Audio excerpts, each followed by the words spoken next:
Okay guys, we're going to do our 5th video on oxidative stress from the MedCram series.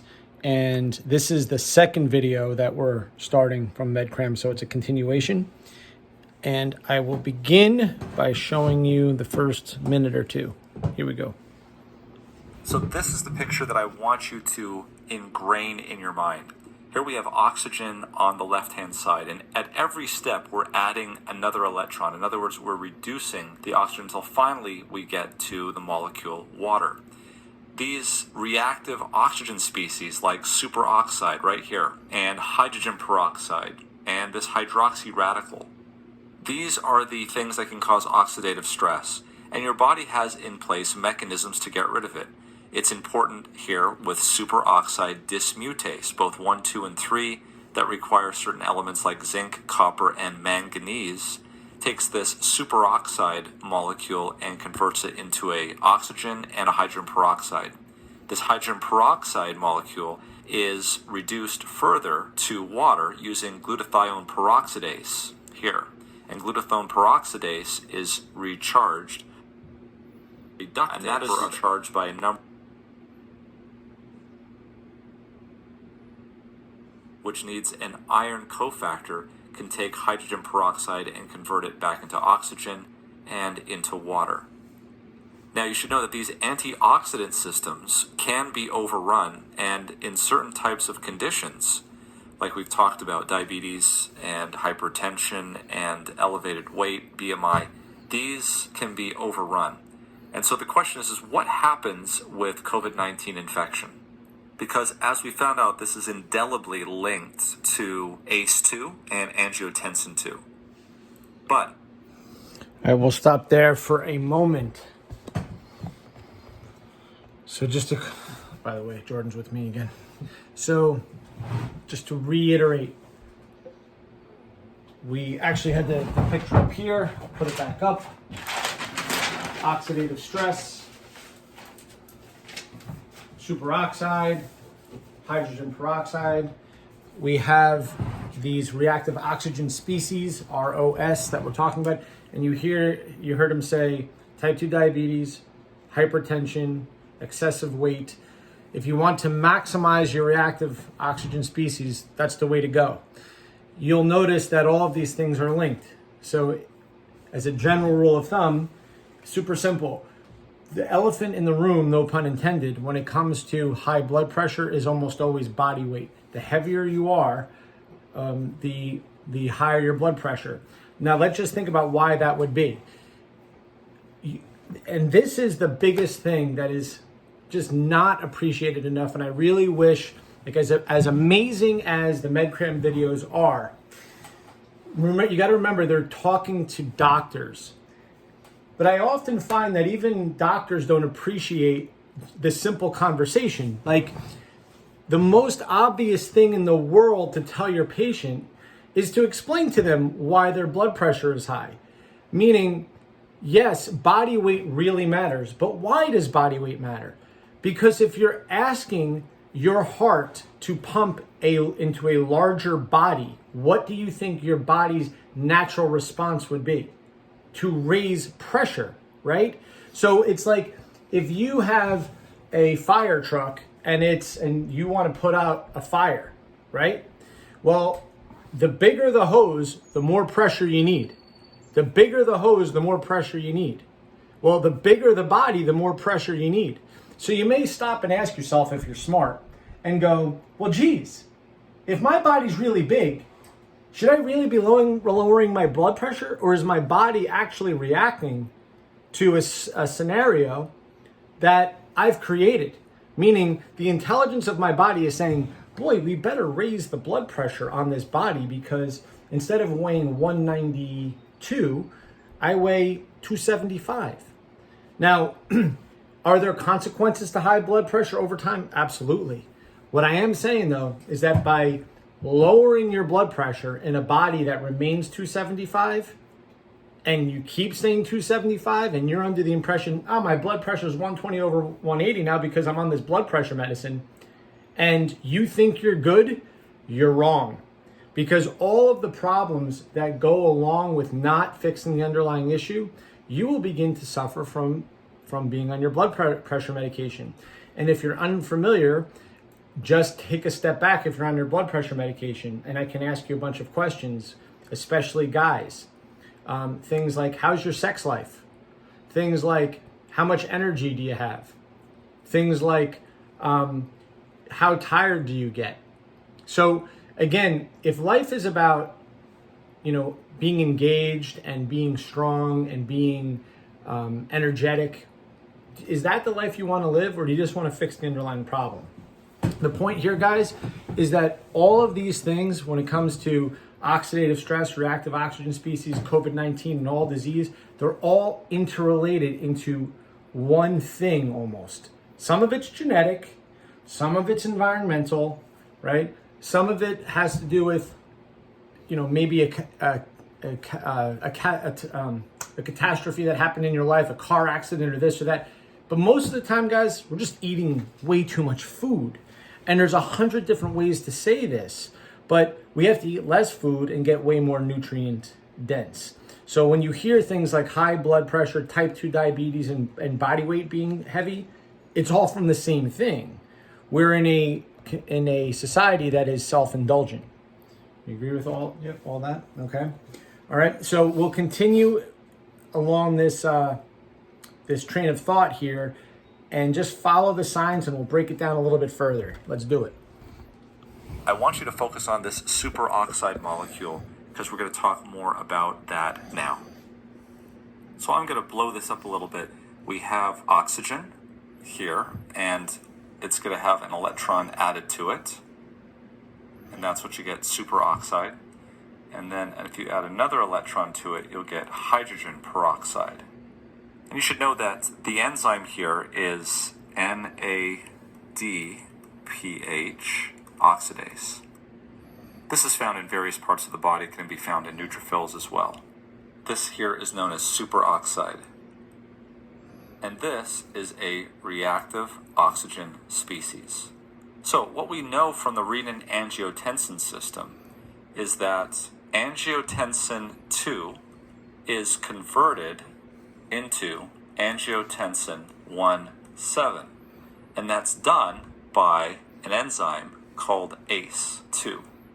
And that's a good thing because angiotensin 1,7 decidedly blocks the production of superoxide. So it is blocking it. And that's a good thing that that's happening because angiotensin 2, if left alone, is actually a promoter of superoxide. Remember that superoxide is not a good species. It's a reactive oxygen species, and that causes inflammation and other bad things that we'll talk about. So now enter COVID-19. Well, we know that COVID-19, or specifically the SARS-CoV-2 virus, binds with ACE2 as its receptor and basically inactivates it. So COVID-19 is going to shut down ACE2. And you can see the complications of that because COVID-19 is now going to prevent the production of angiotensin 1,7, which is helping us keep superoxide in check. COVID-19, also because it blocks ACE2, is going to increase the amount of angiotensin 2, which is going to increase the amount of superoxide. Just for clarity, I will put the name of the virus. But the other thing that COVID-19 does is it causes inflammation, and specifically, it recruits neutrophils, or PMNs. And PMNs like to use a very similar enzyme, NADPH oxidase, to stimulate the production of superoxides. And this is what we feel is going on with SARS-CoV-2 COVID-19. Okay, let's see if we can find some evidence for this. So let's pause there for a second. So you've heard a lot about ACE2 inhibitors and things of that nature for high blood pressure, and it turns out that this is where the virus seems to be entering, right, through this enzyme. And we actually knew this for a while. I think if you go back within the first 5 days of the first 40-day challenge, you'll hear us talking about ACE2 and whether or not being on an ACE2 inhibitor seems to be a good thing or a bad thing. The point here, guys, is, again, I'm just going to discuss what's being missed or is easy to overlook. Oxidative stress in context is a good thing, meaning that when we exercise and cause meaningful stress to our body, we want certain inflammatory markers to raise. That's one of the ways that our body builds what's called resilience. So it's sort of like, it's like raising a child. You're in many ways. It's if you want your kid to be tough and resilient, do you always, tuck them in and keep them away and make sure that or do you want to make sure that they have a worldly balance of things that are hard, like the coach that yells at them and, wants them to get better and puts them through harder workouts? A lot of it has to do with how resilient and tough do you want your kid to be, right? By again, there's obviously we don't want your kid to be bullied. Similarly, we don't want your immune system to be bullied. But if we're always coddling our child and never allowing them to go out there and, spread their wings and experience the world for how it actually is, not how we want them to experience it, right? It's the old Sid Hartha story, right? He wants to know what is suffering. Well, your child deserves to know what suffering is. They really do. And they deserve the right to figure things out for themselves. Well, similarly, so does your immune system, literally. Your immune system should be put into situations where it's fighting viruses, it's fighting bacteria, it's fighting off, rebuilding from the workout that you just put it through. And guess what? All of that requires reactive oxygen species in context. Again, there's a balance here. If, just like your kid, if you let your kid go to school every day and he's getting bullied in the lunchroom for a half an hour and you don't know about it, he's going to have what's called post-traumatic stress disorder and likely affect him for the rest of his life. That's not what we want, and that's not what we're talking about. But hopefully you get the analogy here that we do have the ability to control certain things. Things like if you have a cold, stop taking Tylenol and ibuprofen and all this, cold remedy medication. Let your body work through it.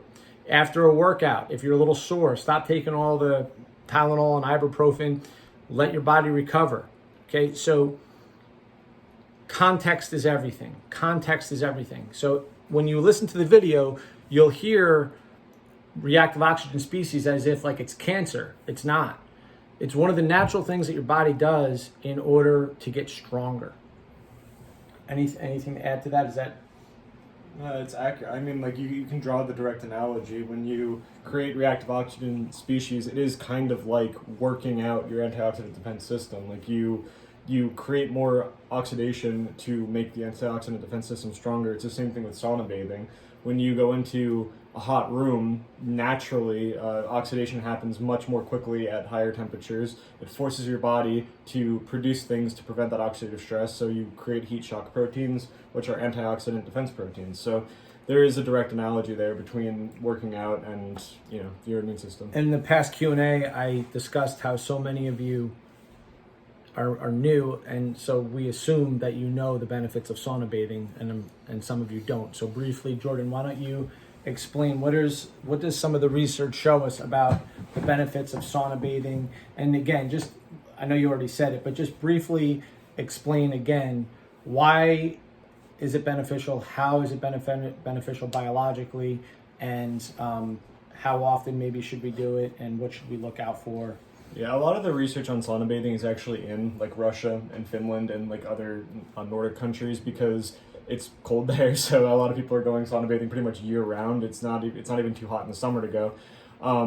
And a lot of these studies out of these countries show that people that regularly sauna bathe about three times a week have a much lower risk of heart disease, have a much lower risk of stroke, have a much lower risk of all-cause mortality. All-cause mortality. Yeah, exactly. Of every cause.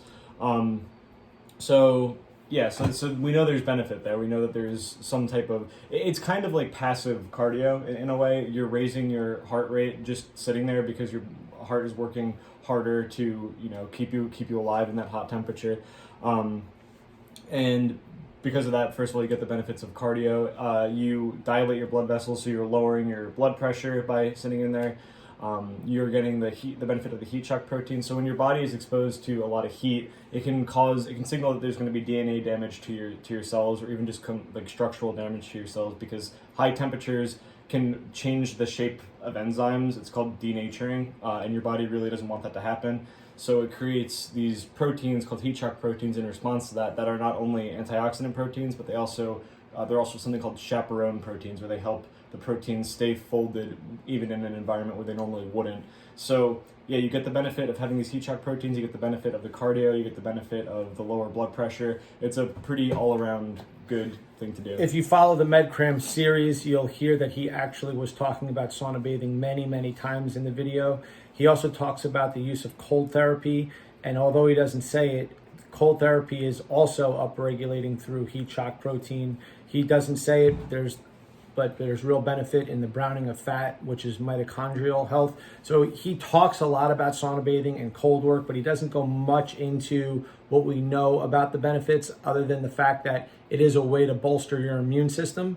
So if you're unfamiliar, both very hot, meaning 156, 158 degrees, I think were the Finnish study, somewhere around there. So you're getting a nice sweat. And then the cold plunge, whether you're taking cold showers, cold baths, or getting into very cold water in your swimming pool or something like that, both of those are upregulating these heat shock proteins, and you're getting a bolster in your immune system. So hopefully that puts things into perspective as far as the benefits there of oxidative stress and what you're asking your body to do. And in the context of all of this, just remember, every time you medicate yourself, every time you're not solving the underlying solution, you're missing the boat. You're missing the boat. If you think, oh, all I got to do is swallow this pill and it's going to take care of everything. No. Take care of it yourself by doing the right things for yourself. All right, guys, we'll finish up the video within the next 2 days. That's enough for today. Have a great day, everybody.